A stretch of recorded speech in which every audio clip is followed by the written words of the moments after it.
attach man justice ego, it's over 300,000 to 400,000 naira.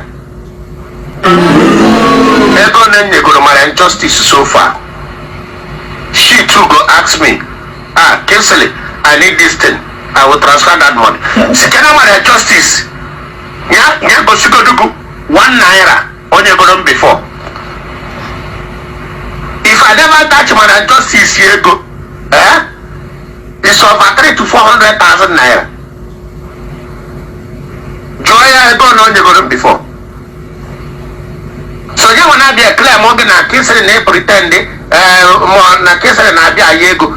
Joya, how much have I sent to her so far? Why are you making as if na Anna Yego Charon? So you are monk thinking that I'm doing such a thing because I call my name or something. I want to get na busy abido. You say Nana, what this woman did is not good. Now I'm send the picture into my birthday. Plus one here.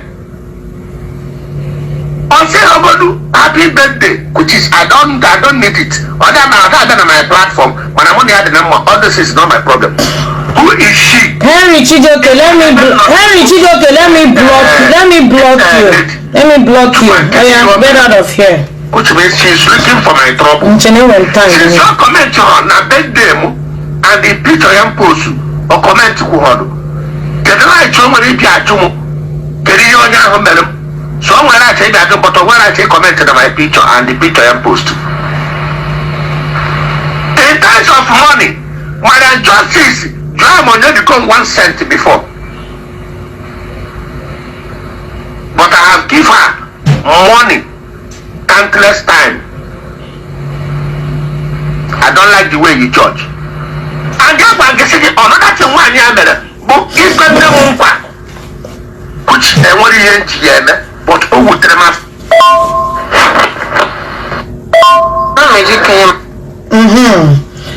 Now, okay. This one, okay, princess. This one a princess voice. Don't worry. This one is another. This one is for another day. Asim gaga melebeya. Kre. EMG play this thing now. Maryam. Now to give you brain, oh. Make they give you brain. You know, say on a one day Nigeria. I don't know how they live on a life for Nigeria. But here we know they see person, oh. Here and that's how my life be. Or nobody be anybody. I just want play, make you hear how these people want take saga you. Now me save you from that saga. Akwe no ko shot your reputa, masi apota no now. No ga piawa ga azu. You don't take way kiss the one come tarara you for social media. Okwa ya na Akaraku na nko. When Oriaku go there they saga you. Akaraku no dey there.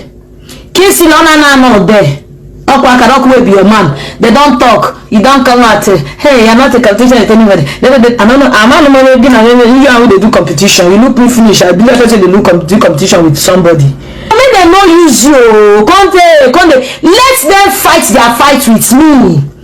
Tell Akaraku, intelligent criminal, aka Ikenna, innocent Uzo.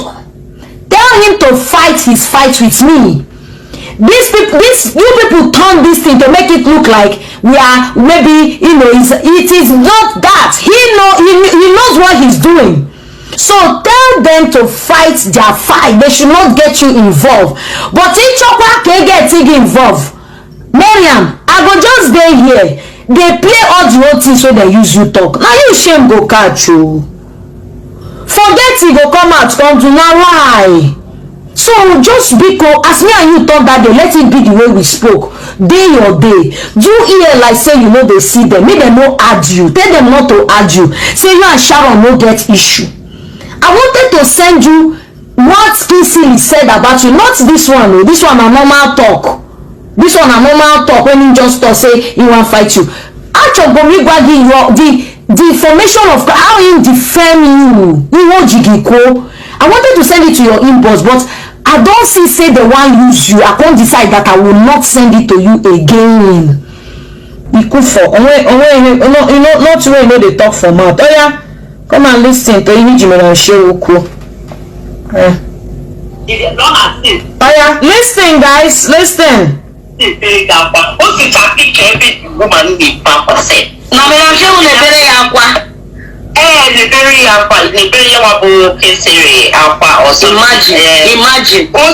The woman picture. This is as a if I from home, I don't know how to record people, Sharon. I don't do it. I will record. It is disappointing. Of course, if I can find Of course. Uncle now record with this man, okay. A lot of people, when stop doing this, is not necessary. Okay. You don't have to slap her where she's looking or something. Maybe she was even telling her something else. Well, or something like the woman like just I don't know even I like it before. But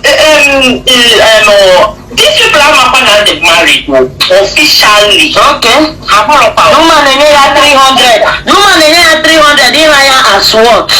As what? Only nona. Kisili, are you listening? Yawa kiwara. Hey, tanta maluzi alo skino lobando shaize yawa can kisele gwara. Ona just one pieces this woman. Now the same woman who ona use. Now the same woman who ona use fight Sharon. The woman who ona don pieces. Now she want fall for now. Maryam no put body o. Don't let these people use you. Say chara the picture still they want still put you. Still they want still put you. You no one understand. Say they want join me and you. They want hatchoro no make they expose you. You see them, you cannot call them to order. Say look on I know they call me and this lady. Me and this lady no get problem. You don't know. No, see, you don't know why people want use you and why people don't want use you. You don't know. You know go tell them now. They fit all go. Don't allow them to use you. Nobody like anybody for this saga. Now then use their mouth to say you no get level. Say na all amma na you dey do everything. Na how gwara say make you come mgbe ha kpọrọ gị call say they get Ogechi the bishop Ozoburu place. Na gị gwara ha na ha chere ka ije kpọ di gị gawa kpọwa ala mma no answer you. Na ọla mma na ewere gị iwe. Na them talk am, they use you talk o. If they come and deny am, pia voice note. Ma piato. Now one after the other. I know they talk wetin I no get evidence. Anything when I dey tell you here, I get them.